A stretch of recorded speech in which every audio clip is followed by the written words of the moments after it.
Marie claqua la porte de la maison familiale avec une violence qui fit trembler les murs fragiles de la petite demeure en banlieue de Lyon. À 11 ans. Elle venait d'être refusée pour la énième fois, pas de manteau d'hiver cette année, avait décrété sa mère, les yeux fuyants, prétextant que l'argent manquait pour des futilités. Mais ce refus n'était pas seulement matériel, il était le symbole d'une négligence profonde, d'un froid qui s'insinuait dans son âme, la laissant grelottante au milieu d'une famille où l'amour semblait rationné comme le pain pendant la guerre. Dès ce jour, Marie apprit à se débrouiller seule, volant des moments de chaleur dans les bibliothèques publiques ou chez les voisins compatissants. Les hivers lyonnais étaient impitoyables, avec leur vent glacial descendant des Alpes, mais elle endurcit son cœur autant que son corps. À l'adolescence, elle commença à ressentir des attirances qu'elle ne comprenait pas, les garçons de sa classe la laissaient indifférente, tandis que les courbes gracieuses de sa meilleure amie, Élise, éveillaient en elle un trouble inexplicable.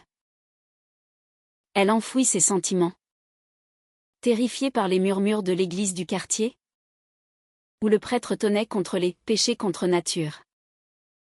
Sa famille, catholique pratiquante, ne tolérait aucune déviation. Son père, ouvrier d'usine, rentrait épuisé et colérique, imposant une discipline de fer pour préserver l'honneur. À 18 ans, Marie quitta Lyon pour Paris, prétextant des études en littérature à la Sorbonne. La capitale l'éblouit, ses rues animées, ses cafés bohèmes, et surtout, une liberté qu'elle n'avait jamais connue. C'est là qu'elle rencontra Sophie, lors d'un atelier d'écriture. Sophie, avec ses cheveux blonds cascadant en boucles naturelles et ses yeux verts pétillants d'intelligence, était une professeure d'art de 30 ans, originaire de Provence. Leur premier échange fut électrique, un débat passionné sur Virginia Woolf, qui se prolongea tard dans la nuit autour d'un verre de vin. Marie sentit son cœur s'emballer. Non pas de peur cette fois, mais d'une reconnaissance profonde. Sophie, ouvertement lesbienne, vivait sa vie sans excuse, et son assurance déstabilisa Marie, qui avait toujours réprimé ses désirs. Les semaines suivantes furent un tourbillon. Elle se voyait en secret, d'abord sous prétexte d'amitié, puis avec une intimité croissante.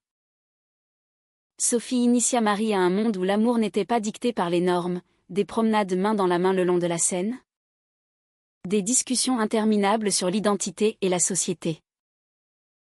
Mais Marie luttait intérieurement, chaque baiser ravivait les voix de son enfance. Celle de ses parents qui laissaient entendre que l'homosexualité était une malédiction. « Qu'est-ce que je fais ?» se demandait-elle la nuit, allongée à côté de Sophie, le cœur battant.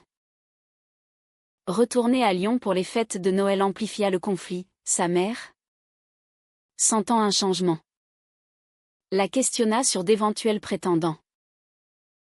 Marie mentit. Mais le mensonge la rongeait. De retour à Paris, elle confia ses doutes à Sophie, qui l'encouragea à assumer qui elle était. L'amour n'est pas une erreur, Marie. C'est la société qui l'est parfois. Elles décidèrent de vivre leur relation au grand jour. Mais Marie hésitait encore. Un soir, lors d'une manifestation pour les droits LGBTQ à la Bastille, Marie vit des couples comme elle, défiant les regards hostiles. Cela la galvanisa, mais aussi l'effraya, et si sa famille l'apprenait ? Le téléphone sonna ce soir-là, c'était son père, annonçant une visite surprise à Paris. La panique s'empara d'elle. Sophie la serra dans ses bras, on affronte ça ensemble. Mais Marie savait que ce n'était que le début d'une tempête. La visite des parents de Marie transforma leur petit appartement parisien en champ de bataille invisible. Son père, Henri, un homme trapu aux mains calleuses, scruta les lieux avec suspicion, notant les toiles abstraites de Sophie accrochées au mur. Sa mère, Claire, plus discrète mais non moins perspicace, posa des questions anodines sur cette colocataire si charmante. Marie, les nerfs à vif, évita les regards complices avec Sophie, prétextant une amitié platonique. Le dîner fut tendu, Henri parla de la crise économique à Lyon, de l'usine qui fermait, et insista pour que Marie rentre aider la famille. Paris te corrompt, ma fille.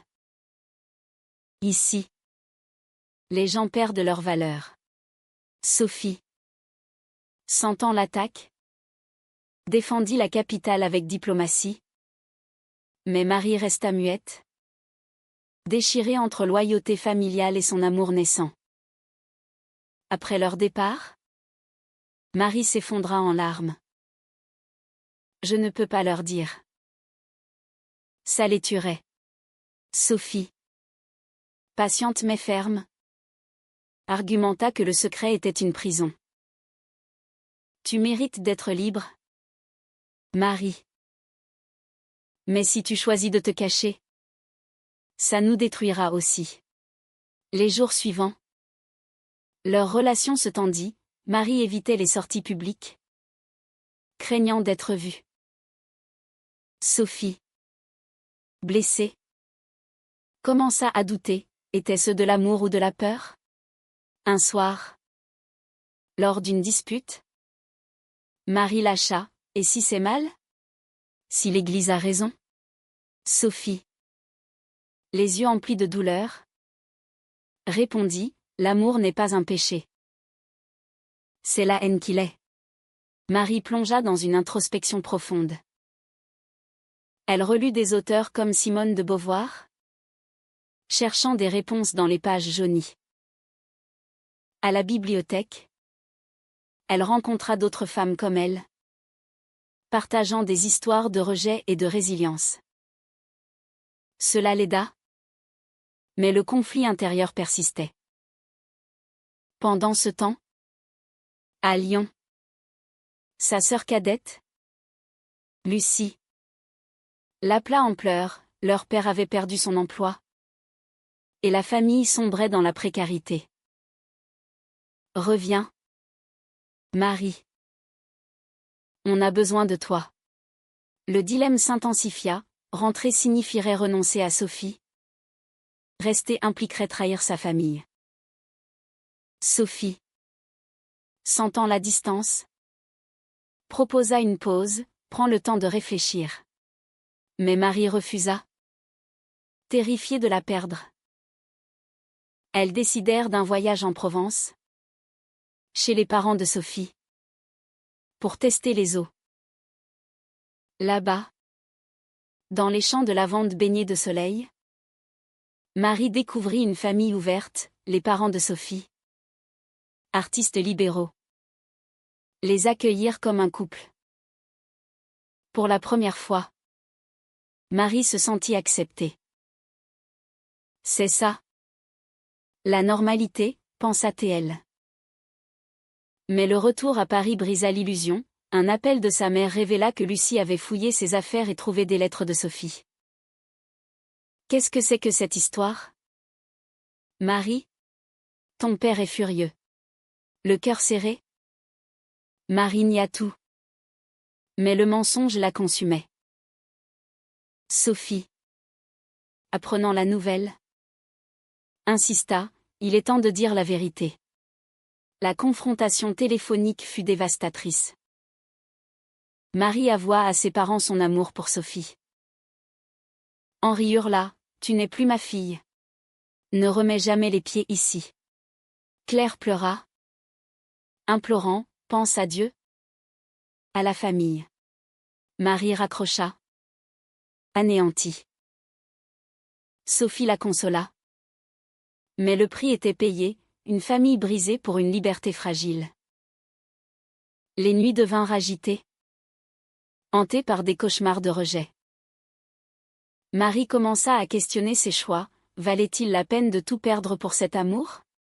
Sophie, de son côté, luttait contre sa propre insécurité, et si Marie regrettait leur relation, autrefois passionnée, se teinta de doutes. Le rejet familial propulsa Marie dans un abîme de colère et de détermination. Elle quitta son emploi précaire de libraire pour se consacrer à l'activisme, rejoignant une association LGBTQ à Paris. Elle organisa des ateliers sur l'acceptation de soi. Sophie la soutint. Mais leur couple craquelait sous la pression. « Tu t'éloignes de moi pour te rapprocher de la cause », reprocha Sophie un soir, après une manifestation épuisante. Marie, défensive, répliqua, « C'est pour nous. Pour toutes les femmes comme nous. » Mais intérieurement, elle savait que c'était une fuite, aider les autres l'empêchait de affronter sa propre douleur. De retour à Lyon pour régler des affaires familiales, Marie affronta sa sœur Lucie en personne. Lucie, 20 ans, la reçut froidement, « Papa ne veut plus entendre parler de toi. Maman prie tous les jours pour ton salut, point. » Marie tenta d'expliquer. Mais Lucie la coupa, « Tu as choisi ton vice au lieu de nous. » Blessée, Marie rentra à Paris. Mais pas avant d'avoir semé une graine, elle glissa à Lucie un livre sur l'homosexualité, espérant un éveil. Sophie, apprenant l'échange, s'inquiéta, « Ne force pas les choses. Ça pourrait empirer. » La trahison vint de l'intérieur. Un collègue de l'association, jaloux de l'ascension de Marie, répandit des rumeurs sur sa faiblesse émotionnelle, insinuant qu'elle n'était pas assez engagée. Pire, il contacta anonymement la famille de Marie, aggravant le fossé. Henri, furieux, envoya une lettre, « Tu salis notre nom.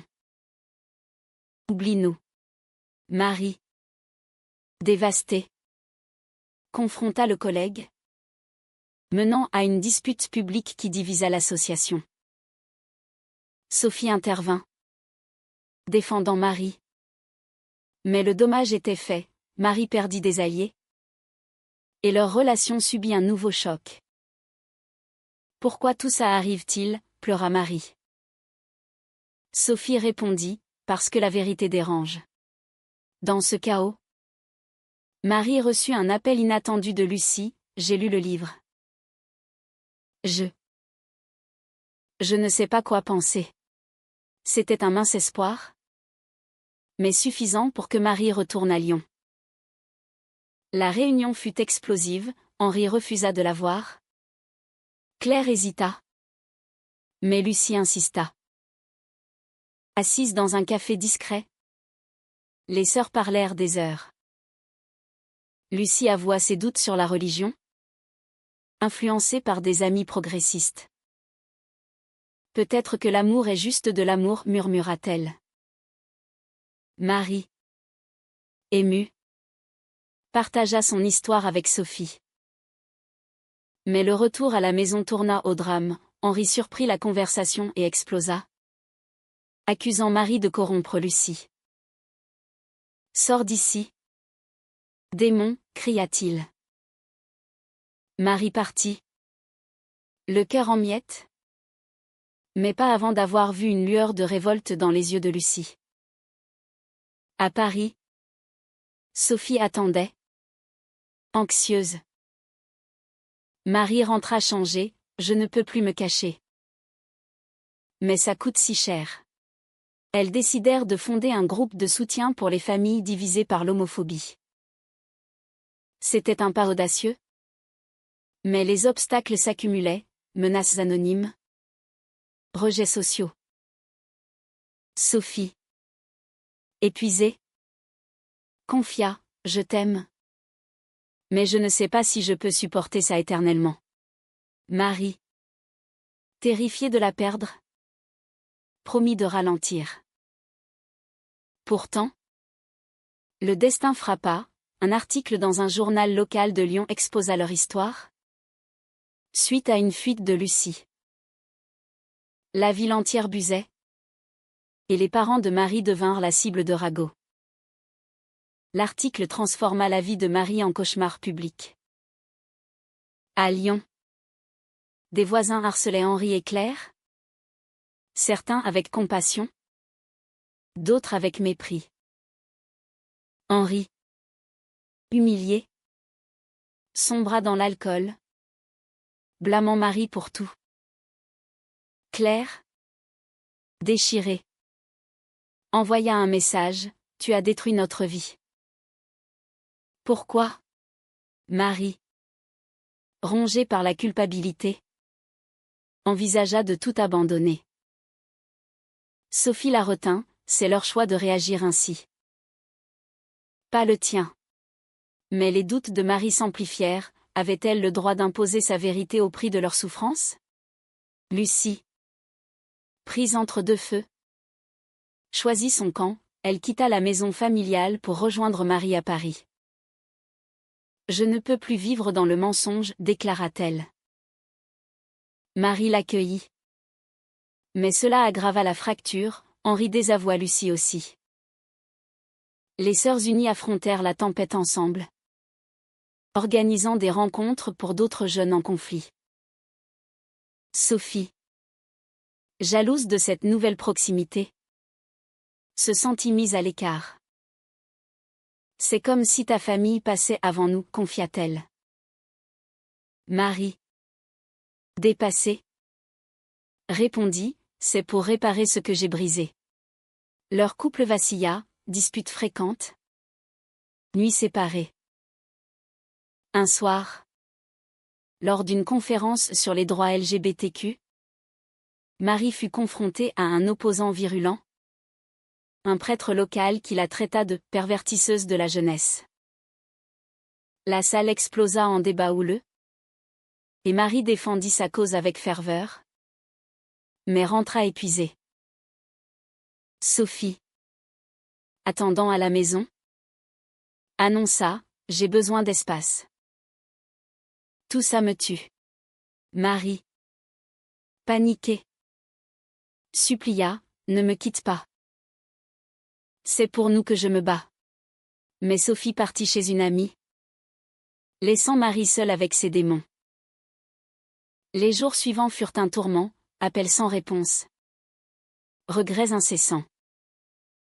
Marie questionna ses choix, l'activisme valait-il la perte de l'amour ? Pendant ce temps, à Lyon, Claire craqua, hospitalisée pour dépression. Elle contacta Marie en secret. « Viens me voir. Ton père ne sait pas. » Marie accourut, trouvant sa mère amaigrie, les yeux hantés. « J'ai eu tort, » murmura Claire. « L'Église nous a aveuglés. » Elles parlèrent des heures, reconstruisant des ponts fragiles. Mais Henri découvrit la visite et explosa, accusant Claire de trahison. Le couple parental se déchira, disputes violentes, séparation imminente. Marie, apprenant cela, se sentit responsable. « C'est ma faute. » Lucie la consola: « Non. C'est leur intolérance. » Sophie, de son côté, réfléchit, elle rencontra d'anciennes amies, réalisant que son amour pour Marie était plus fort que les épreuves. Elle revint, prête à pardonner, mais posa une condition: on ralentit l'activisme. On se concentre sur nous. Marie accepta, mais le mal était fait. Ensemble, elles affrontèrent une nouvelle crise, une pétition contre leur groupe, lancée par des conservateurs lyonnais. Les menaces s'intensifièrent, forçant Marie à choisir: Persévérer ou capituler? Le climax vint lors d'une réunion publique à Lyon. Henri apparut, ivre, hurlant des insultes. Marie, face à lui, déclara: Je t'aime, papa. Mais je ne peux pas changer qui je suis. Il partit. Mais pas avant d'avoir vu la foule applaudir Marie. Le soutien de la foule à Lyon marqua un tournant. Marie, galvanisée, transforma son groupe en un centre communautaire, la Maison Chaude. Un lieu d'accueil pour les LGBTQ rejetés. Offrant chaleur littérale et figurative, des manteaux d'hiver pour les sans-abri. Des thérapies pour les âmes blessées. Sophie, réconciliée, s'impliqua comme artiste, peignant des murales symbolisant l'acceptation. Lucie, installée à Paris, devint coordinatrice, aidant d'autres familles. Lentement, la ville de Lyon changea, des voisins curieux vinrent, des débats s'organisèrent, et même certains conservateurs adoucirent leur vue. Claire, divorcée d'Henri, rejoignit discrètement le centre, cherchant la rédemption. J'ai perdu un mari, mais retrouvé mes filles, confia-t-elle à Marie lors d'une étreinte émue. Henri, isolé, lutta contre ses démons. Un jour, il envoya une lettre anonyme de soutien, signe d'un éveil timide. Marie, voyant ces changements, réalisa le prix payé, des années de douleur, des relations brisées, mais aussi des vies sauvées. Était-ce juste, se demanda-t-elle. Sophie répondit, oui. Parce que la chaleur se propage. Le centre grandit, attirant l'attention nationale. Marie devint une figure publique, interviewée sur les chaînes françaises, défendant les droits avec éloquence. Mais les cicatrices restaient, nuit d'insomnie, où elle revivait les rejets. Sophie la soutenait. Leur amour renforcé par les épreuves. On a survécu, murmura-t-elle un soir, enlacée sous les lumières de Paris. Marie hocha la tête.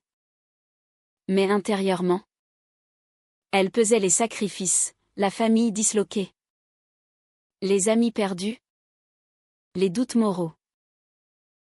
Un an plus tard, lors de l'inauguration d'une branche à Lyon, Marie prononça un discours poignant: J'ai été privée de chaleur enfant, mais j'ai appris à en donner. L'amour n'a pas de genre, c'est la société qui doit changer. La foule acclama, incluant d'anciens opposants. Henri, caché au fond, partit sans un mot, mais avec des larmes. Marie, Sophie et Lucie célébrèrent, unis. Le chemin avait été ardu, parsemé de trahison et de réveil, mais il menait à une aube nouvelle. Pourtant, au fond d'elle, Marie se questionnait encore. Est-il moralement justifiable de poursuivre son bonheur personnel au risque de causer de la souffrance à sa famille d'origine ?